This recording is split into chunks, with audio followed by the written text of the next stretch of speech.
Découvrez dès maintenant votre nouveau portail d'information locale en Meuse, Marne et Haute-Marne. Accédez gratuitement à l'actualité qui vous concerne en temps réel, tous les jours, à tout moment, tout simplement. Retrouvez en plus du direct tous vos programmes en replay ainsi que tous vos jeux concours. Alors, tout de suite, sans plus attendre, rendez-vous sur puissancetélévision.fr. La commune de Villers-en-Lieu désormais sous haute protection. Le monde de la culture est mis à mal à cause de la crise sanitaire. Les commerces de proximité se développent de plus en plus.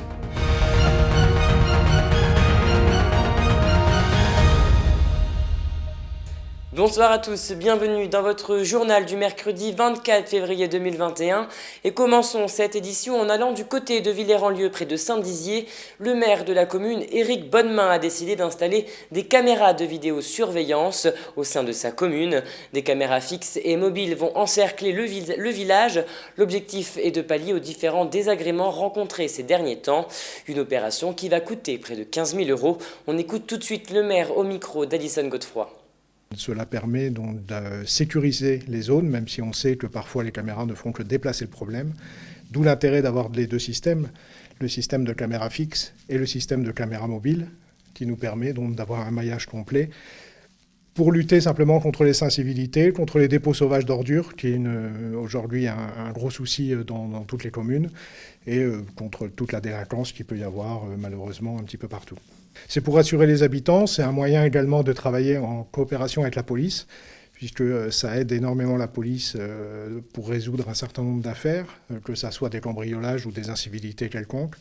Donc c'est à la fois coup double. Pour les habitants, les rassurer, leur dire qu'on s'occupe de leur sécurité, et pour la police, les aider à résoudre les affaires.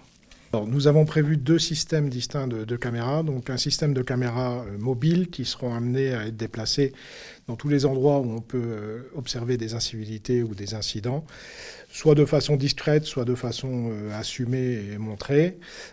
Et nous allons ensuite, dans un deuxième temps cette année, être remis sur le système de l'agglo, puisque l'agglo prévoit tout un système, un maillage de caméras avec 57 caméras qui vont être ajoutées. L'agglo a offert la possibilité aux communes volontaires de se greffer sur ce système.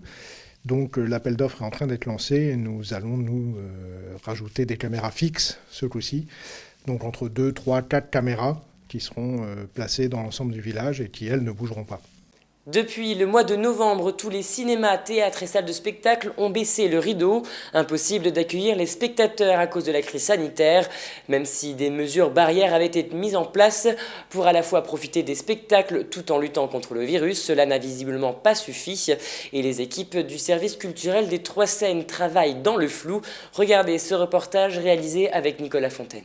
Depuis maintenant 4 mois, la programmation culturelle des Trois Seines est à l'arrêt. 29 spectacles ont été reportés et 4 annulés. Malheureusement, ces chiffres risquent d'augmenter encore puisqu'aucune date de réouverture n'est annoncée. On ne nous a pas dit vous êtes fermés jusqu'en avril. Donc là, on pourrait déjà travailler sereinement au report de toutes les dates jusqu'en avril. On ne sait même pas jusqu'à quand on va être fermé avec une date de revoyure, mais on avance maintenant vraiment jour après jour, semaine après semaine dans l'incertitude. De plus, à cause de la crise sanitaire, le rendez-vous phare de la saison, le festival Humour d'hiver, n'a pas pu se tenir. L'année dernière, ce festival avait accueilli plus de 5400 spectateurs. C'est une situation pas très simple pour moi, pour mes équipes, pour le public. Effectivement, c'est un rendez-vous qui est extrêmement attendu.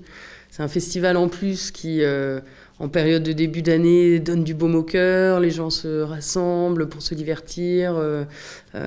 Et là, en plus, en cette période, on se dit à chaque fois, c'est ce qu'il nous faudrait pour aller un peu mieux, pour le moral qui parfois peut être en berne. Même si le quotidien des équipes des Trois Seines n'est plus rythmé par les spectacles ni par les manifestations culturelles, Ilona Pietchok réfléchit déjà à la saison suivante, mais là encore, le virus laisse des traces. Les reports s'accumulent.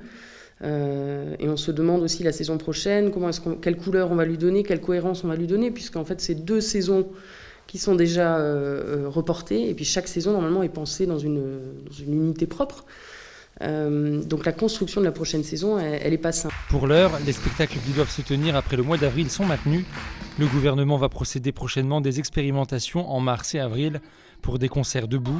L'objectif est de trouver un modèle permettant la réouverture des lieux de spectacle malgré l'épidémie de Covid-19. Et justement, les équipes des Trois Seines ont envie que les structures culturelles rouvrent leurs portes. Cet après-midi, nous avons été dans les rues de Saint-Dizier afin de savoir si la culture vous manquait. La réponse est majoritairement oui. Écoutez. On est tous un petit peu tristes justement de ne pas avoir d'activité autre que rester chez soi ou faire ses courses. Et maintenant le soleil est revenu, donc c'est vrai qu'on a d'autres activités comme sortir dehors, profiter des enfants aussi à l'extérieur et des jardins pour ceux qui ont la chance d'en avoir un. Mais c'est vrai que on avait pris plusieurs spectacles au fuseau, notamment pour notre fils aussi. Et du coup on est sevrés cette année et on prend notre mal en patience en espérant que la culture puisse revenir très vite à Saint-Dizier et ailleurs. Il n'y a pas que le manque de la culture à cause du Covid, il y a le manque de tout. Les restaurants qui sont fermés, c'est les cinémas, c'est les théâtres. Non, moi, vous me voyez, je ne bouge plus. Cinéma maintenant, pour le théâtre, pour moi, c'est plus pour moi. Je suis trop vieux. J'y allais tout le temps, que ce soit dans des théâtres ou au cinéma. Ça me manque parce que j'aime bien aller au cinéma. Et malheureusement, il y a eu des périodes comme à Saint-Valentin et j'ai pas forcément pu y aller. J'espère que ça revient quand même assez rapidement parce que c'est quand même quelque chose assez banal et assez important. C'est comme les bars. Écoutez, il n'y a pas grand chose à faire. On essaie de prendre l'air. Heureusement, le soleil est au rendez-vous. Mais c'est vrai que les cinémas, les théâtres, etc. commencent vraiment à nous manquer. On va au lac du Der, puisque pour les enfants, c'est ce qu'il y a de mieux avec cette température. Mais avec les mauvais jours, on ne sait plus trop quoi faire, quoi. Donc il est vraiment temps que tout réouvre. Et merci à Élise Chartier pour les images. Passons au chiffre du jour qui s'élève à 400 €. Ce montant représente la somme estorquée à un Meusien de 86 ans samedi dernier en voiture, alors l'accusant d'avoir cassé son rétroviseur. En effet, à la sortie de Bar-le-Duc, l'auteur croise un véhicule mal stationné. Le conducteur le suit jusqu'à son domicile en lui faisant des appels de phare. La combine se met alors en place. L'escroc a estorqué 400 € à la victime en le forçant à se rendre au distributeur. Une enquête est en cours pour le retrouver. Depuis la crise sanitaire, le mode de consommation des citoyens semble avoir changé.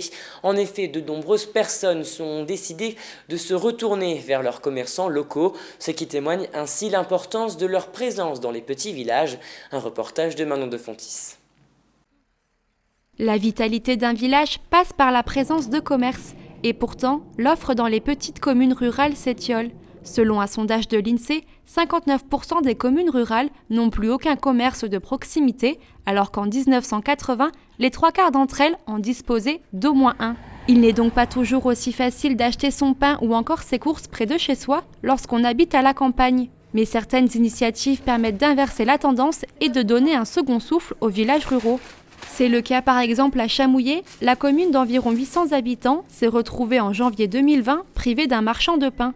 Mais très vite, les boulangers Claudin Mercier ont décidé d'ouvrir sur ce secteur leur troisième structure, les artisans du pain. On s'est dit, tiens, c'est peut-être une opportunité de remonter un local. Donc on a cherché un local assez bien placé, avec un parking, ce qu'on a trouvé assez rapidement. Et puis au mois de novembre, on a ouvert.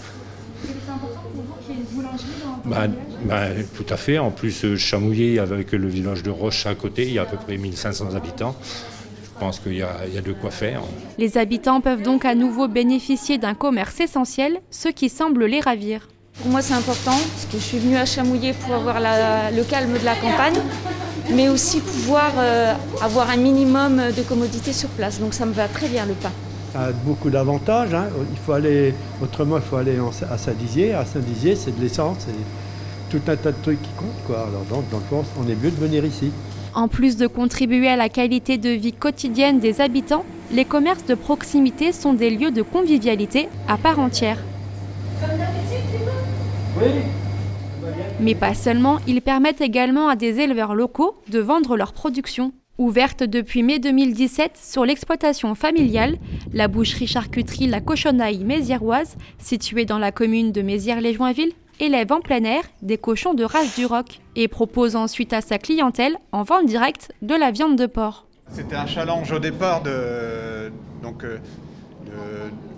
d'installer un magasin dans la commune de Mézières, donc moins de 200 habitants et en fait il n'y a jamais eu de commerce à Mézières, on est les premiers, c'est le premier magasin qui existe.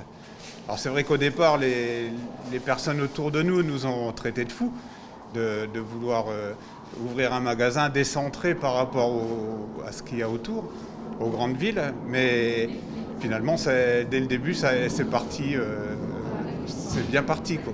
Et les clients semblent encore au rendez-vous. Je pense que les personnes recherchent justement à consommer autrement maintenant, à consommer mieux, et du coup, c'est ce genre de commerce qu'il faut développer, soutenir, et c'est une chance d'avoir ce type de magasin ici, quoi.